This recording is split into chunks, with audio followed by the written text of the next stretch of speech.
Hey everyone, Dave here, and welcome to a quick Q&A for today.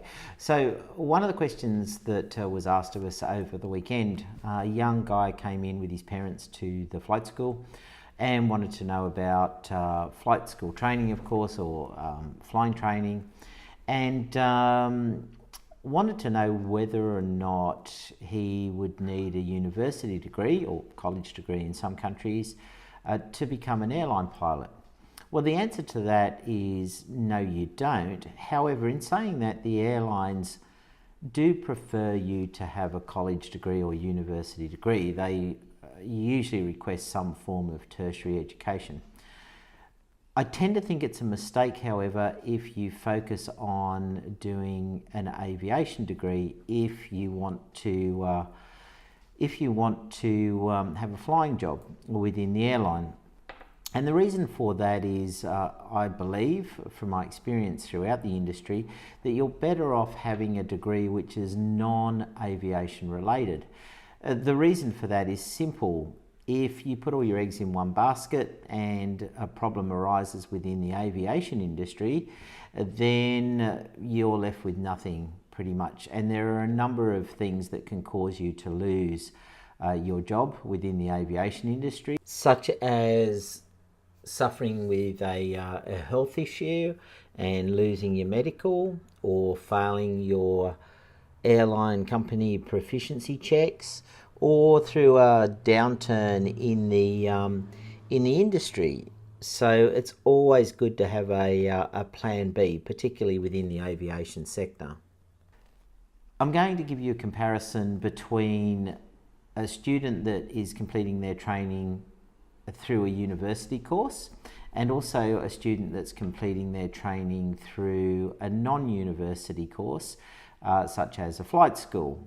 So these are the models, and you'll see that even if you complete an aviation degree, the aviation degree in its flying stream is very similar to an aviation training program with the flight school, but the differences are substantial, especially when it comes to financial input, as you can see here by this chart.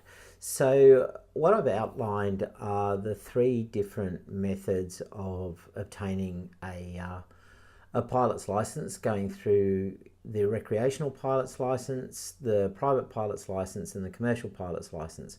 So if you do any of these aviation courses through the university, which gives you a graduate diploma in flying or a Bachelor of Aviation, the university, your RPO, you're looking at $40,000, and these are in Australian currency.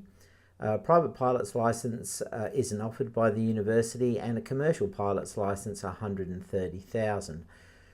To go to an aviation college, your recreational pilot's license, the RPL, you're looking at about 16.4K. The private pilot's license, 31K, and a commercial pilot's license, 116K. Now, when you compare that to a flight school for an RPL, you're looking at about 10.1K, a private pilot's license, 18.5K, and a commercial pilot's license around about 90K. So as you can see, the pricing here is significantly different. So why would it be different, you ask? Well, the universities and the colleges tend to load the costings under the banner of a degree or a graduate diploma, whereas the flight schools don't. And the issue with that is that it is still the same license. So nobody really cares within the flying sectors of aviation whether or not you have a Bachelor of Aviation. What is important to them is that you know how to fly an aeroplane and you finish with a commercial pilot's license.